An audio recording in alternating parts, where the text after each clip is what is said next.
The crystalline spires of the Galactic Federation's central chamber pierced the violet sky of Nexus Prime, their surfaces reflecting the light of 3 moons. Inside, Senior Observer Vexterra adjusted her environmental suit's sensors as she prepared to deliver the most important report of her career. After 2 decades studying humanity in secret, she knew her findings would send shockwaves through the Federation's carefully ordered society. The chamber of voices slowly filled with representatives from across the galaxy. Gaseous beings swirled in containment fields next to silicon-based life forms, while energy creatures pulsed in their isolation chambers. At the center, the Council of Five, the Federation's highest authority, materialized in their ceremonial forms. Senior Observer Vexterra. First Voice Cathel's thoughts resonated through the chamber. You requested this emergency session. Speak. Vexterra activated the chamber's holographic systems. The image of a blue-green planet appeared, rotating slowly. Honored voices, esteemed representatives, I come before you with grave concerns about species 7249, known locally as humans. Murmurs of dismissal rippled through the assembly. Humans were considered a primitive species, barely worth monitoring. Their recent achievement of faster-than-light travel had only qualified them for basic observation status. With respect, Third Voice Zin interrupted. We have more pressing matters than a level 2 species that has barely left their solar system. That classification, Vexterra's voice carried an edge of urgency, is dangerously incorrect. She manipulated the controls, and the hologram shifted to show a series of human achievements. In the past century alone, they have progressed from primitive combustion engines to quantum computing. Their rate of technological advancement is unprecedented. The images changed rapidly. Early aircraft to space shuttles, nuclear fission to fusion reactors, crude digital networks to global quantum communications. But it's not just their technological progress that concerns me. It's their adaptability. New images appeared, humans surviving in the harshest environments. From frozen wastelands to scorching deserts, they don't just survive, they thrive. Where other species would require generations of genetic engineering, humans simply adapt. They are resilient. Fourth Voice Mira acknowledged, but hardly a threat. Consider this, Vexterra continued. The hologram showed scenes from human history, cities rising from ashes, civilizations rebuilding after disasters, populations recovering from pandemics. They possess a quality I've never observed in any other species. They become stronger through adversity. Every challenge they face, they emerge more capable, more determined. She paused, letting the implications sink in. And now they're looking to the stars. Their first colonies are already taking root on their neighboring planets. They're not just surviving in hostile environments. They're transforming them. The chamber erupted in discussion. Some representatives demanded immediate containment measures, while others dismissed the warnings as paranoid speculation. The Council of Five remained silent, processing the information. What exactly are you proposing, Observer? Second Voice Rawl's thoughts cut through the chaos. We have 2 choices, Vexterra replied. We can welcome them into the galactic community now, guide their development, help them channel their potential constructively. Or we can wait until they discover us, when they're more advanced and less likely to accept our authority. You suggest we treat them as equals. Fifth Voice Sin's skepticism was palpable. They still fight among themselves. Their planet's ecosystem is damaged. They've barely mastered basic antimatter containment. Yes, they're flawed, Vexterra acknowledged. But they learn at an extraordinary rate. And more importantly, they're aware of their flaws. They constantly strive to overcome them. She brought up one final image, a human child learning to walk, falling repeatedly, but always getting back up. This exemplifies their species. They fall, they fail, but they never stop trying. The council withdrew to deliberate, leaving the chamber buzzing with speculation. When they returned, their decision sent a chill through Vexterra's being. The Council has concluded that Species 7249 requires no special consideration at this time.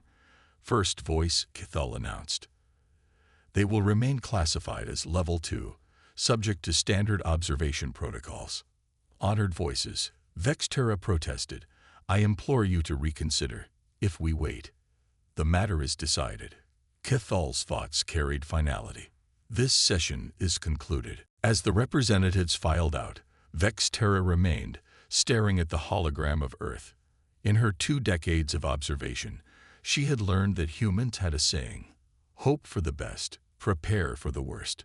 She feared the Federation had just chosen to do neither. In her quarters later, she recorded one final entry in her observation log. The Council has chosen to ignore my warnings about humanity. I predict they will come to regret this decision. The humans have a concept they call Murphy's Law. Anything that can go wrong will go wrong. By dismissing humanity's potential, we may have set in motion events that will reshape the galaxy, and we may not like the new shape it takes. She encrypted the log with her personal codes. Perhaps when her warnings prove true, someone would find it and understand why everything changed. The humans were coming, ready or not, and the galaxy would never be the same. Admiral Sarah Chen stood at the viewport of the UES Prometheus, watching Earth's first interstellar colony ship, the Aurora, prepare for its maiden voyage. 15 years of human ingenuity had produced a vessel capable of sustaining 10,000 colonists on their journey to Kepler 186f. It was humanity's greatest achievement and their most vulnerable moment.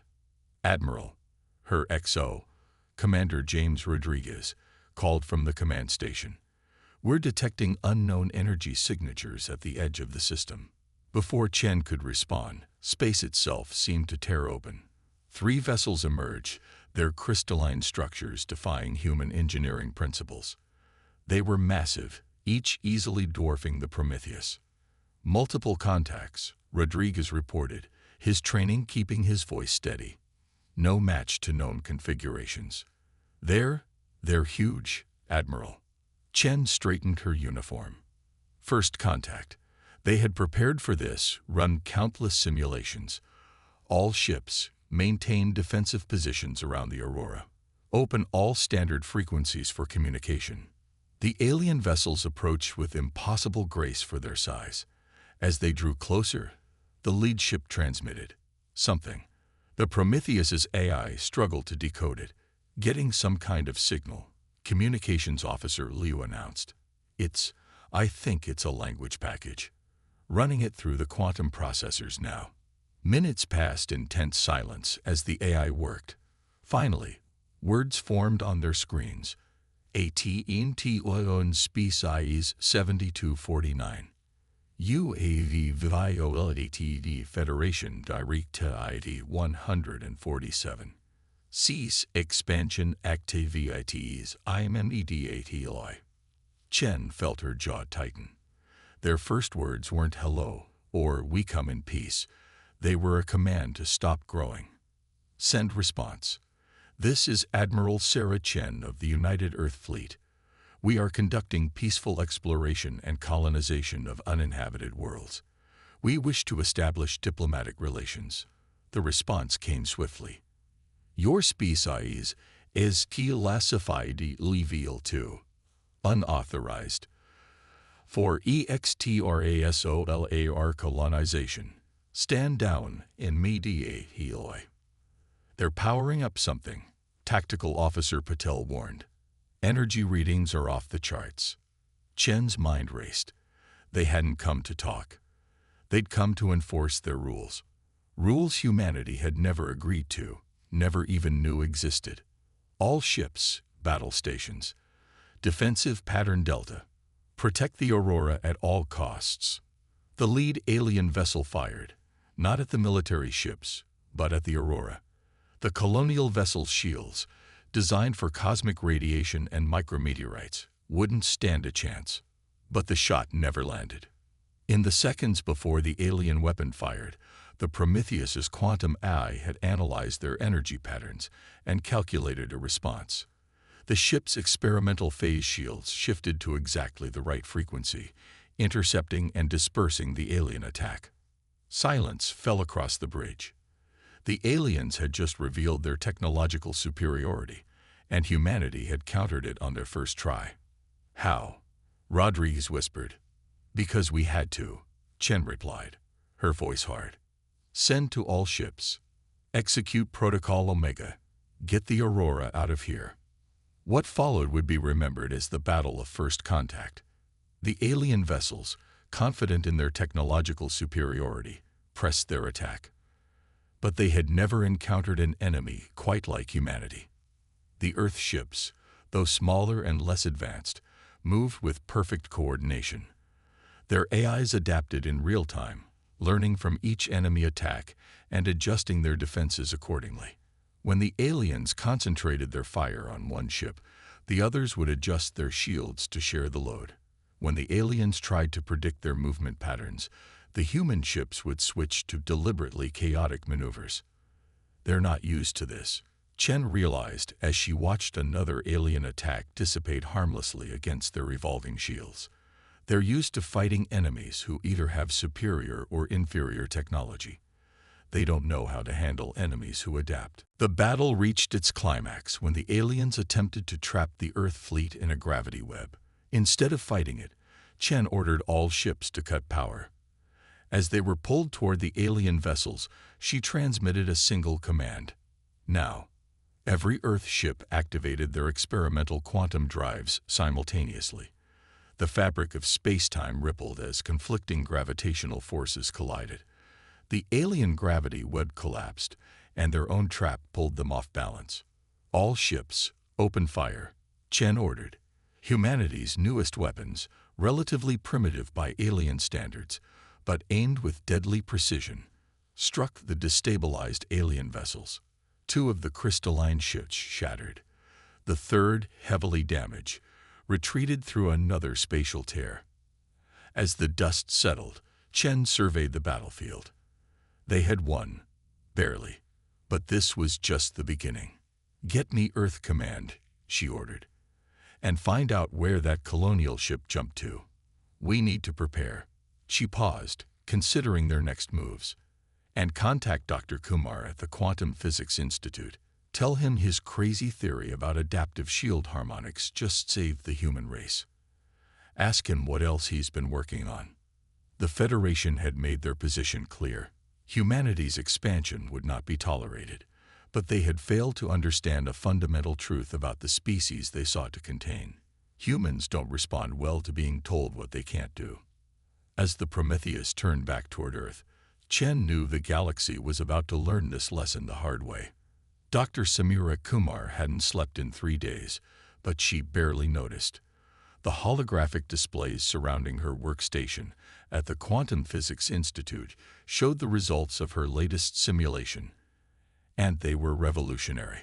It's not just about matching their technology, she explained to the assembled military and scientific leaders. It's about using their assumptions against them. The Federation's response to the Battle of First Contact had been swift and overwhelming. They had established blockades around every human colony, deployed automated suppression systems throughout human-controlled space, and declared Earth a quarantined primitive zone. But they had made one crucial mistake. They had given humanity time to prepare. The Federation's technology operates on principles they consider immutable, Samira continued, manipulating the holographic display. They spent millennia perfecting their understanding of physics, but they stopped looking for alternatives. She brought up footage from the First Contact battle. Their weapons, their shields, their FTL drives. They're all based on manipulating what they call primary space. But we've confirmed my theory. There's another layer, the quantum substrate they've never explored.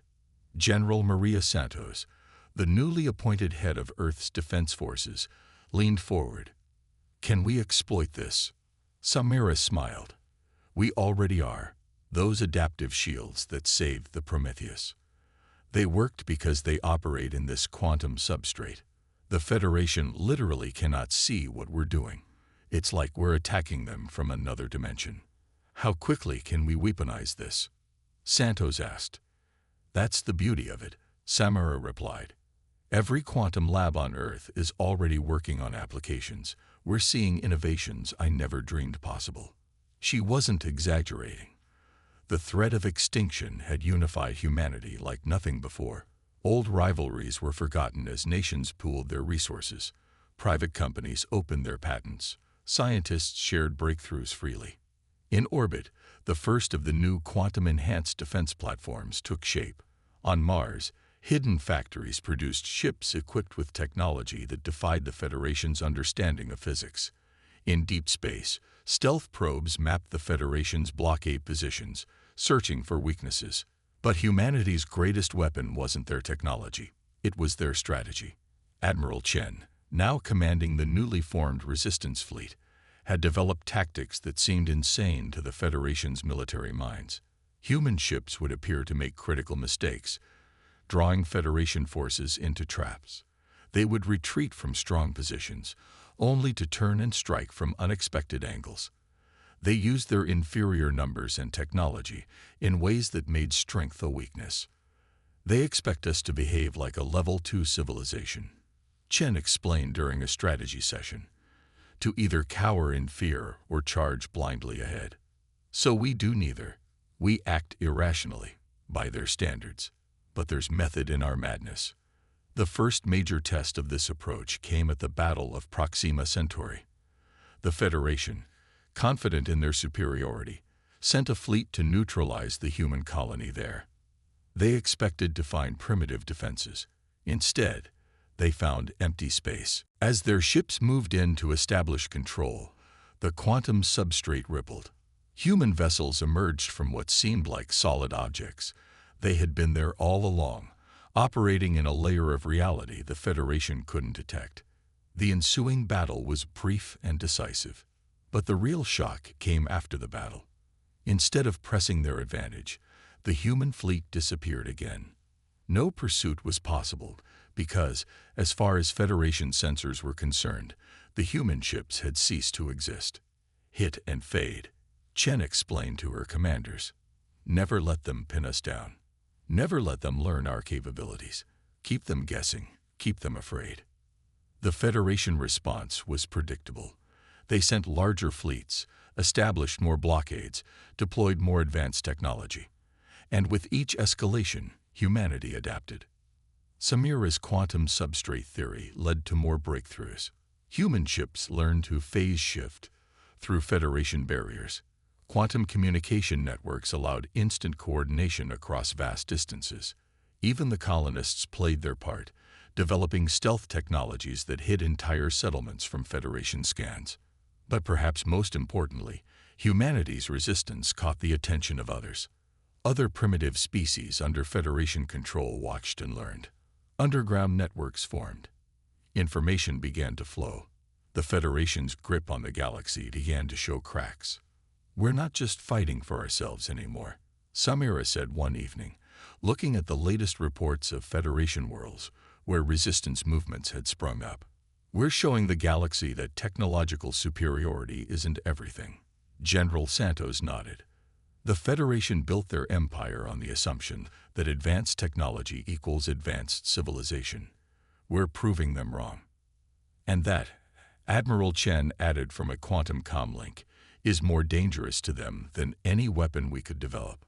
As the resistance movement grew, the Federation's response became increasingly desperate. They couldn't understand how a primitive species was outmaneuvering them at every turn. They couldn't accept that their fundamental assumptions about technology and progress might be wrong. But humanity wasn't interested in their acceptance. They were too busy proving that intelligence, creativity, and determination could overcome any technological gap. The galaxy was about to learn why you should never back humans into a corner. The Federation had wanted to contain humanity. Instead, they had created exactly the kind of adversary they feared most, one that didn't play by their rules. Senior observer Vexterra stood before the Federation Council once again.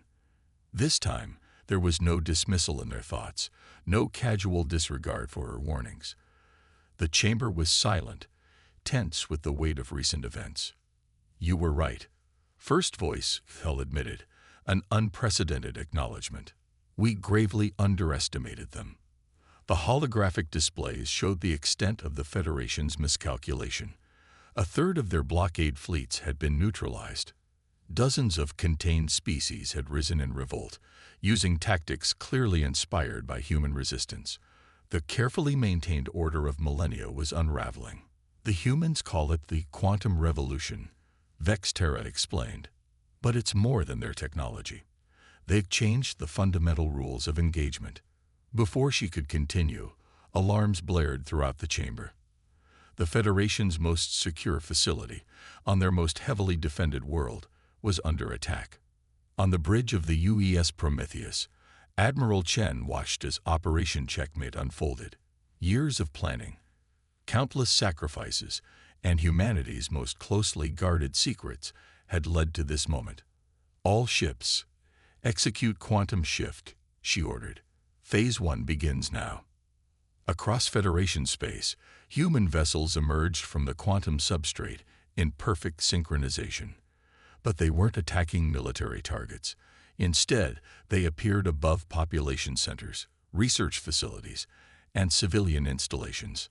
Broadcasting on all frequencies, Communications Officer Liu announced. Translation protocols active. Chen's voice echoed across thousands of worlds. People of the Federation, we are not your enemy. We never were. Your leaders have lied to you about the nature of progress, about the meaning of civilization, about the potential within all species. As she spoke, human ships used their quantum technology not to attack, but to disable the Federation's information control systems. The truth began to spread. How the Council had suppressed innovation, how they had artificially restricted the development of lesser species, how their entire society was built on manufactured scarcity and enforced stagnation. In the Council chamber, Vexterra watched as the Federation's greatest secret was exposed. You didn't fear humans because they were primitive, she said to the stunned Council. You feared them because they represented everything you've worked to prevent. Unrestricted innovation, adaptation, cooperation across artificial boundaries. The Council's response was predictable. They ordered their entire fleet to converge on Earth. If they couldn't contain humanity, they would eliminate them. But humanity had anticipated this too. As the Federation fleet gathered for their final assault, Dr. Kumar's team activated their masterpiece, the Quantum Resonance Network. Every human ship, every quantum-enhanced device, every piece of technology they had developed linked together into a single vast network. The quantum substrate itself became their weapon, their shield, and their battlefield. When the Federation fleet attacked Earth, they found themselves fighting an enemy that existed everywhere and nowhere. Human ships phased in and out of normal space, their weapons striking from impossible angles. Federation technology, dependent on predictable physics, began to fail as the quantum network rewrote local space-time. They still don't understand, Chen said as she watched the Federation fleet falter. This isn't about superior technology. It's about superior thinking. The battle reached its climax when the Federation deployed their planet-killer weapons, determined to end the human threat once and for all. But as the weapons fired, something unprecedented happened. Their energy was absorbed into the quantum substrate, redirected, and transformed. Where the Federation had intended destruction, new possibilities bloomed. The quantum network didn't just protect Earth, it demonstrated a new way of manipulating reality itself. The Federation's greatest weapons became proof of their greatest failure, their inability to imagine beyond their own limitations. As the Federation fleet fell into chaos, surrounded by phenomena their science couldn't explain, humanity broadcast one final message. We offer peace, not surrender, not submission, but true partnership. The galaxy is vast enough for all of us, but only if we move forward together. The response came not from the Council, but from countless Federation worlds. Acceptance. The civilization that had stagnated for millennia recognized the chance for genuine progress. In the Council chamber, Vexterra watched the old order crumble. "You try to contain humanity because you feared change," she told the council. But change was inevitable. The only choice was whether to embrace it or be broken by it. First Voice Kithal, speaking for the last time as leader of the Federation, turned to her. "And what would you suggest now, Observer?" Vexterra gestured to the holographic displays showing human ships helping Federation vessels, sharing technology, beginning the work of genuine cooperation. Learn from them. They've proven that true strength lies not in suppressing potential, but in nurturing it. The humans have a saying, "A rising tide lifts all boats." The galaxy was transforming. The Federation's rigid hierarchy was giving way to a new order based on cooperation and shared progress. And humanity, the species they had tried to dismiss as primitive, was leading the way. The Federation had feared that humanity would reshape the galaxy. They were right, just not in the way they had expected. 5 years after Operation Checkmate, the Galactic Assembly convened in its new home, a vast space station orbiting a neutral star. Unlike the old Federation Council chamber, this hall had no hierarchical arrangement, no divisions between advanced and primitive species. Representatives from 1,000 worlds sat as equals, their diversity celebrated rather than ranked. Dr. Samira Kumar, now serving as Earth's chief representative, couldn't help but smile at the changes. The quantum substrate technology that had won the war had transformed galactic society in ways no one could have predicted. Former Federation worlds flourished as artificial restrictions on their development were lifted. Species that had been labeled primitive revealed astounding innovations once freed to pursue their own paths. The galaxy had entered a new golden age of discovery and cooperation. The annual progress report is ready. Her aide, a young Zalaxian named Vex, a common name now, in honor of a certain former observer, announced. The numbers are remarkable. They were indeed. Poverty across known space had dropped by 60%. Scientific breakthroughs were happening at an unprecedented rate as different species shared their unique perspectives and approaches. Even the former Federation Council species had begun to rediscover their capacity for innovation. Freed from millennia of self-imposed stagnation, Admiral Chen, now retired but serving as a strategic advisor to the Assembly's Peace Force, joined them at their observation point. "Hard to believe this all started because they tried to stop us from colonizing one planet," she mused. "They feared change," Samira replied. "And in trying to prevent it, they caused exactly the kind of transformation they were afraid of." The station's quantum communication network hummed with activity as representatives from across the galaxy shared ideas, solved problems, and built connections. Humanity's gift to the galaxy wasn't just their technology. It was their demonstration that progress comes from embracing diversity and change, not fighting it. In one corner of the assembly hall, a group of young representatives from various species huddled around a holographic display.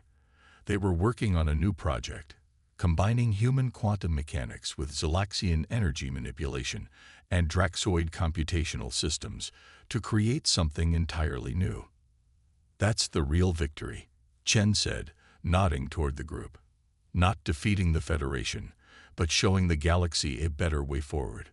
The day's session began with a ceremony that would have been unthinkable under the old order: the certification of 3 primitive worlds as spacefaring civilizations. Their representatives took their places in the assembly, their unique perspectives and innovations already enriching the galactic community. Vexterra, now serving as the assembly's chief historian, recorded the moment for posterity.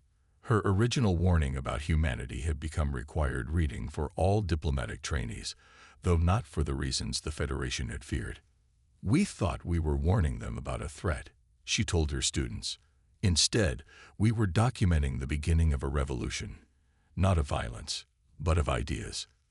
The quantum network that had once been a weapon now connected the galaxy in ways previously unimaginable. Ships that had fought in the war now carried explorers, scientists, and diplomats to the edges of known space. The Federation's rigid hierarchy had been replaced by a fluid, adaptive system that valued innovation and cooperation over control and suppression. Even Earth had changed. Humanity's role as catalyst for galactic transformation had matured them as a species. They remained innovative and determined, but they had learned to temper their drive with wisdom, to balance progress with responsibility. As the assembly session progressed, news arrived from the galactic frontier. Another previously unknown civilization had been contacted. The assembly's response was immediate and unanimous. Send observers, establish peaceful communication, and welcome them as equals. We've learned from history, Samira announced to the assembly. The galaxy thrives on diversity, on the exchange of ideas, on the freedom to grow and change. Every new civilization brings unique gifts to our community. The assembly chambers erupted in agreement. Species that had once been bitter enemies now worked together, their differences becoming strengths rather than barriers. As the session concluded, Vexterra added a final note to her historical record. The Federation feared that humanity would reshape the galaxy. They were right. But what they never understood was that the galaxy needed reshaping. Humanity showed us that true civilization isn't about achieving perfection and then maintaining it forever. It's about continuous growth, adaptation, and cooperation.